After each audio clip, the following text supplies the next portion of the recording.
Hey there, ladies and gentlemen, and welcome back. I'm your host, PattSun, and today we're gonna be taking a look at r/True Off My Chest, where OP got stuck in the worst case scenario.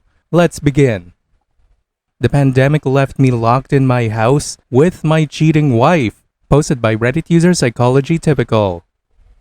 I've pondered a lot the idea of me posting this story, and based on the title, I'm sure you realize that this story is now closing in on 3 years old. However, I felt at this point that it is good to get this off my chest. At the time, 30 at the time, was happily married to my wife. We had been married around 6 years. I will refer to her from here on as Sarah, not her real name. We traveled, ate together, and spent time together basically every night for the first 6 years of the marriage. During 2019, I started to see some warning signs that, in retrospect, should have told me something was up.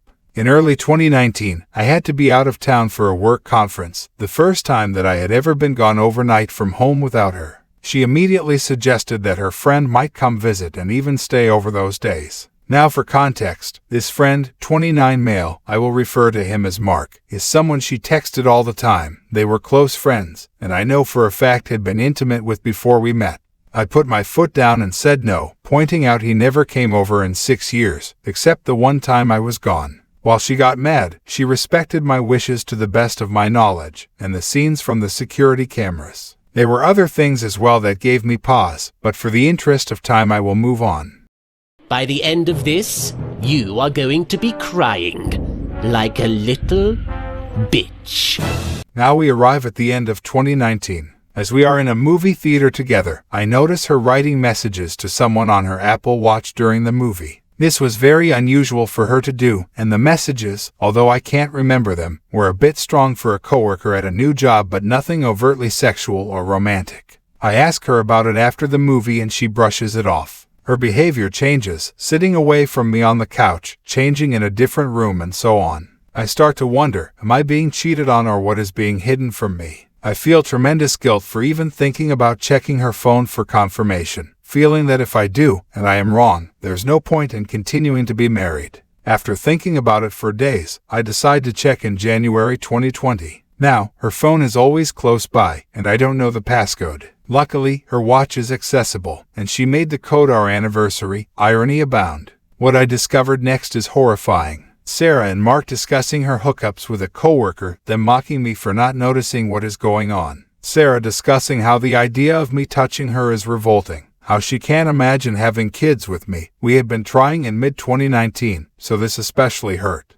Then I read the messages between Sarah and the coworker, we will call him Carl. Those messages are explicit, and Sarah shows more affection for him in every way than she shows me now. And each message tells me a new revelation that hurts more. That a trip she said was to console a friend was really so that the friend could meet Carl. That she began changing in the bathroom so I wouldn't see the hickeys on her body. That her therapist knows all of this and says I should be made aware, but that she should be happy with whoever. I stayed up until 3 or 4 a.m. reading these messages and taking pictures of everything. I didn't sleep that night. My jaw clenched so hard all night it caused issues for months. She leaves for work, I'm off that day, and my first phone call is to a lawyer. What are my options? When I confront her, what can I say or not say legally? I waited for her to come home, reading over the messages to confirm it wasn't the worst dream I ever had. When I confront her, I tell her what I know, without revealing I had been in her texts. I told her I spotted the hickey, a lie, but she mentioned it in the messages, that I know she's texting someone. Sarah lies, tries to argue it is someone else that gave her the hickey, but finally I read a message from her watch. I guess what I expected was for her to break down and admit everything.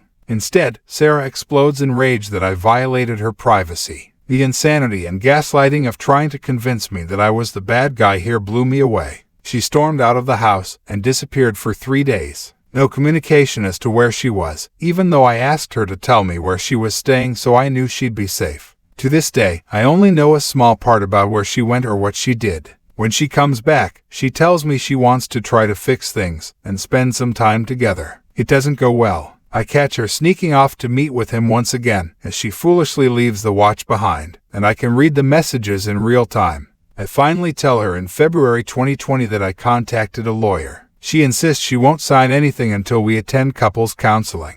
I humor it, but it goes off the rails immediately when, after I explain we're here because she had an affair, that she argues my word choice, affair was too strong a word. She also lies about the fact that she cheated on me before Carl with a married man, something I discovered at a later date going through her watch once again. She admits her plan was to find an apartment, then hand me papers without me ever knowing what was going on. She even tries to blame the whole affair on me, using minor disagreements as proof of my cold and uncaring demeanor. One example, I didn't immediately scream at my parents for a Christmas gift she didn't like, or at her parents when they playfully made fun of her. At this point, the decision is made, I need to divorce her, as she will never tell the truth. We agree Sarah will move out of our house, and I even help her find an apartment. Anything to get her out of the house faster. One day in March 2020, I watched the news of COVID come in and all construction work stops. Her apartment was almost ready but was being renovated. Now there's nowhere for her to go. I'm stuck in the house with her from March to June of 2020. For those wondering, she has enough legal knowledge to know that leaving would make her case harder and she might still have to pay expenses.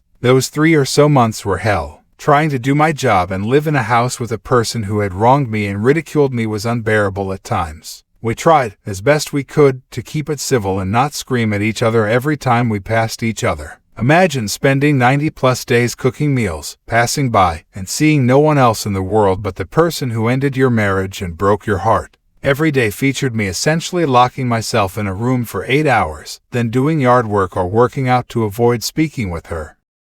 Wow, like a bitch. And that's what Frieza said. She moved out for the most part in late June once the world started to open up a bit, and had all of her items out by July. Knowing that I wanted the house, she definitely manipulated the situation to her advantage to avoid her being publicly shamed. Her family, to this day, doesn't know what caused the divorce. She didn't tell them the divorce was happening at all until after the papers were signed, and essentially forced me to pretend we were still together until then, at which point I told her to tell her parents, or I would. They never asked me what was the cause, although 1 or 2 did wish me well. I never felt the need to tell them, as despite the pain and gaslighting she caused, I didn't feel the need to hurt them. Her parents never wronged me.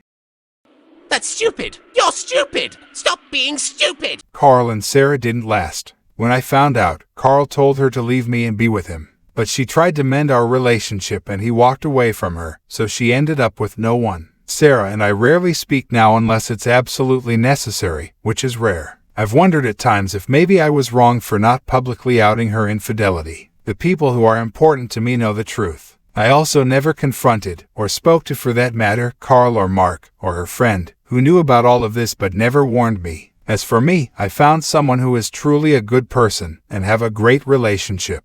I've never told Sarah as it's none of her business. Much like telling her family about her cheating, I thought about telling Sarah how well I'm doing, but I think that is just schadenfreude.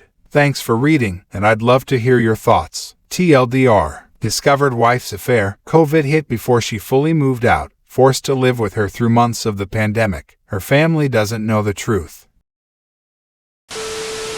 OP, I would still highly suggest telling everyone that will listen about her affair and her behavior. It's for their own protection, man. If they know she's a liar, they will question what she says. Don't tell them just to hurt your ex. You need to tell them so they can protect themselves, as well as the other people that are unfortunate enough to be part of her life.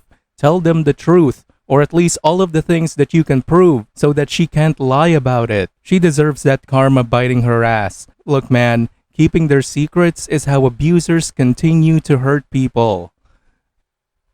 Viewer support is the best way for me to remain independent and continue bringing you these daily videos, which will always be here on my channels for you to watch absolutely free. So please consider subscribing to me on Rumble and on YouTube. Both will be linked in the description box down below.